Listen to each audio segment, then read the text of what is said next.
It has been a sorrowful moment at the NUP party headquarters in Makere, where hundreds of the party members converged to pay tribute to their fallen comrade, Alexandria Marinos, who passed on yesterday.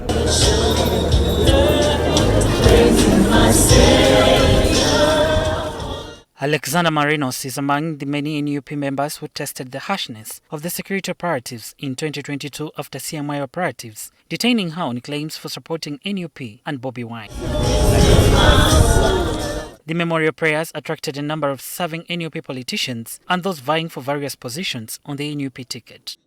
As Christians and people of God who are gathered here, Desmond Tutu said one time that if you are neutral in situations of injustice, you have chosen the side of the oppressor. This message goes to those so-called religious leaders out there who have chosen to pay a blind eye or a deaf ear to the injustices that are happening to our mothers in this country. When you rape a mother of this country, you have raped the very soul of a country. Speaker after speaker appreciated Alexandria Marinos' efforts in holding the government accountable for human rights violations and the release of their fellow members who had been incarcerated in prison on political grounds. Have courage, I'm soon coming back to Uganda. I was in a hospital. I have the message here on my phone. On her status, she has saved the word courage. Courage. Mubamu Uganda. I don't know what it is, but Muvumu or Muvumu. Courage. It's here on her WhatsApp status. She is the identity of courage.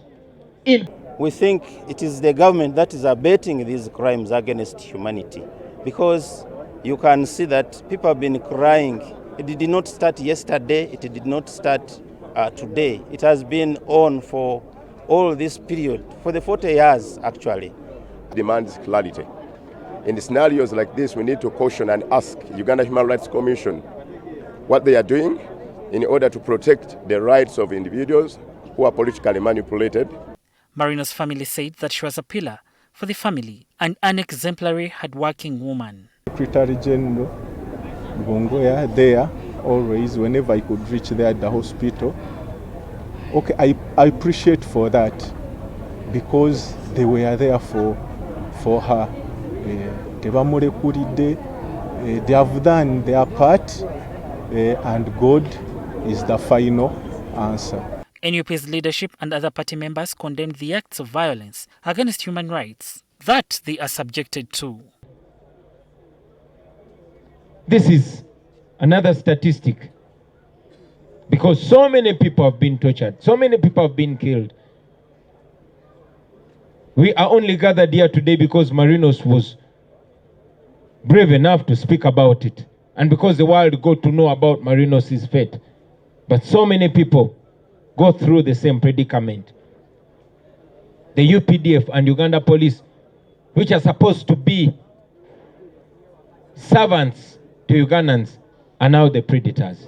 Of course, we are given an unreasonable basis, so we are calling upon, of course, international bodies and the neighboring countries, of course, if they are actually pushing for good leadership, as in to say no to these kinds of acts being perpetrated by the current regime. And to be in politics, and they play particularly a deaf ear to the justice that we are already seeking for, because they don't want as many people civically aware and engaged in the governance processes of this country. Alexandria Marinos will be laid to rest at her ancestral home in Kasese district. Becca Senyonga Mlinde, NTV Tonight. Scripture in Psalms 34 verse 18.